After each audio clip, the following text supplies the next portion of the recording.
വിനിമയത്തിൽ നിന്ന് പിൻവലിച്ച 97.87% നോട്ടുകളും തിരിച്ചെത്തിയതായി reserve bank. June 28 വരെയുള്ള കണക്ക് പ്രകാരം ഇനി തിരിച്ചെത്താനുള്ളത് 7581 കോടി രൂപയുടെ നോട്ടുകൾ മാത്രമാണ്. 2000 രൂപ നോട്ടുകളുടെ നിയമപ്രാബല്യം തുടരുമെന്നും RBI അറിയിച്ചു. കഴിഞ്ഞ വർഷം മെയിൽ നോട്ട് പിൻവലിക്കുന്ന ഘട്ടത്തിൽ 3.56 ലക്ഷം കോടി രൂപയുടെ നോട്ടുകളാണ് വിനിമയത്തിൽ ഉണ്ടായിരുന്നത്. 2023 ഒക്ടോബർ 7 വരെയുള്ള രാജ്യത്തുടനീളമുള്ള എല്ലാ ബാങ്ക് ശാഖകളിലും 2000 രൂപ നോട്ടുകൾ നിക്ഷേപിക്കാനോ മാറ്റാനോ ഉള്ള ഓപ്ഷൻ അനുവദിച്ചിരുന്നു.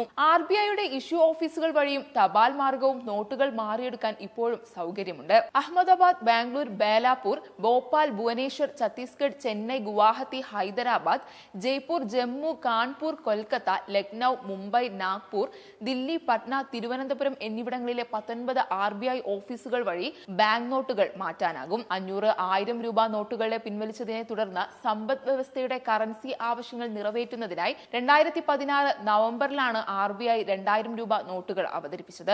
2018-19 സാമ്പത്തിക വർഷത്തിൽ മറ്റു മൂല്യങ്ങളിലുള്ള നോട്ടുകൾ ആവശ്യത്തിന് ലഭ്യമായതോടെ ഉദ്ദേശിച്ച ലക്ഷ്യം കൈവരിച്ചെന്നും 2000 രൂപ നോട്ടുകളുടെ അച്ചടി നിർത്തിവച്ചതായും RBI അറിയിച്ചു.